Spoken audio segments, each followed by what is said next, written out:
Mwaka jana mwezi wa 8 ambaye ni 2024 nilipata rasmi usajili chini ya Wizara ya Ustawi wa Jamii, Jinsia, Wanawake na Watoto. Nilipata usajili huo na watoto wote hapa wanaletwa kwa barua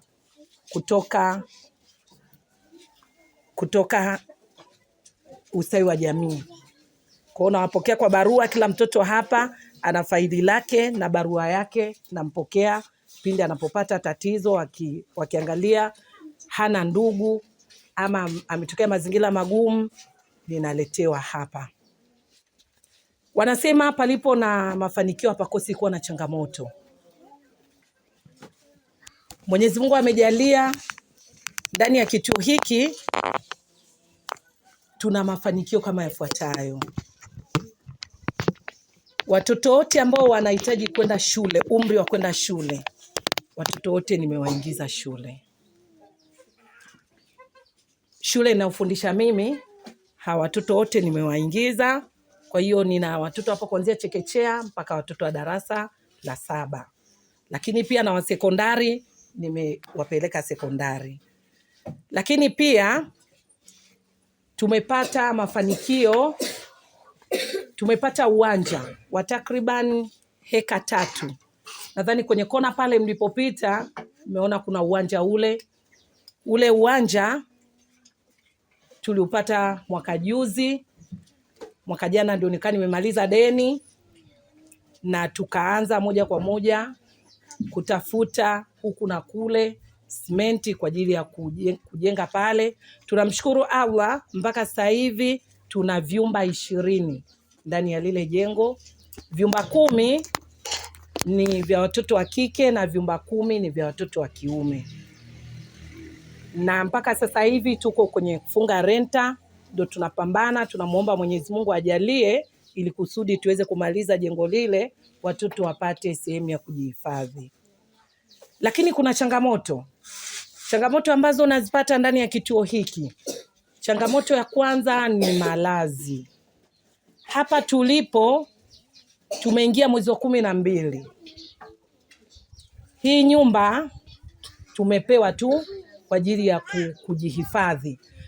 Nilipokuwa nimechukua kwa ajili ya kulipa kodi mwezi wa 12, aliitaka nyumba yake kwa ajili ya biashara. Ilikuwa ni nyumba kubwa sana.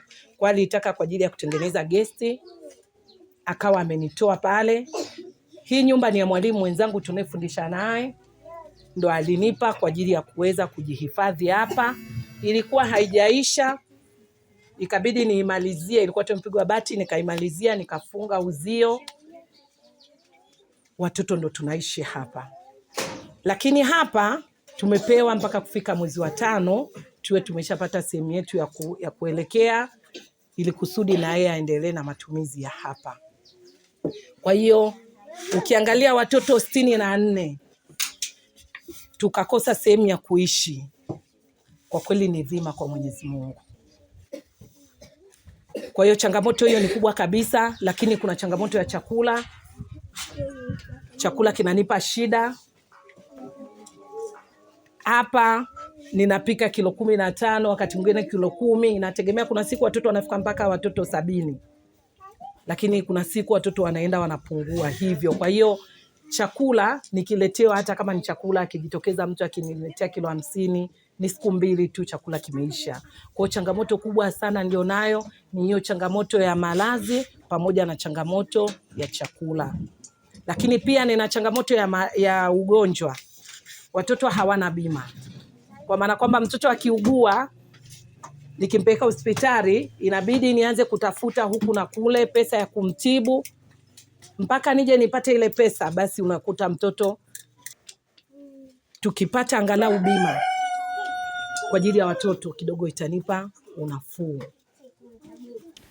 Kilichonisukuma hasa mimi kama mwanamke, ninajua uchungu wa mtoto. Na ukiangalia katika sehemu nyingi watoto imekuwa wimbi kubwa sana la watoto ambao wanaishi mitaani na watoto ambao wanatelekezwa. Kwa hiyo ni uchungu niliousikia kwamba niweze kuwasaidia wale watoto angalau wafikie malengo yao.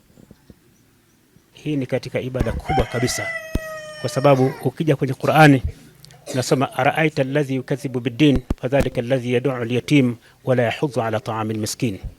Mwisho umekuja fawailul lilmusallin, kusali na kuinuka sio dini peke yake, na hiyo iko katika Qur'ani, laysa albirra an tuwallu wujuhakum qibala al-mashriq wal maghrib. Sio kuinama na kuinuka tu kwa ndio dini. Dini ina upeo mkubwa kabisa. Wakati upeo mkubwa na maisha yote mwanadamu yanakwenda katika mfumo ambao Allah Subhanahu wa Ta'ala akashauweka zamani.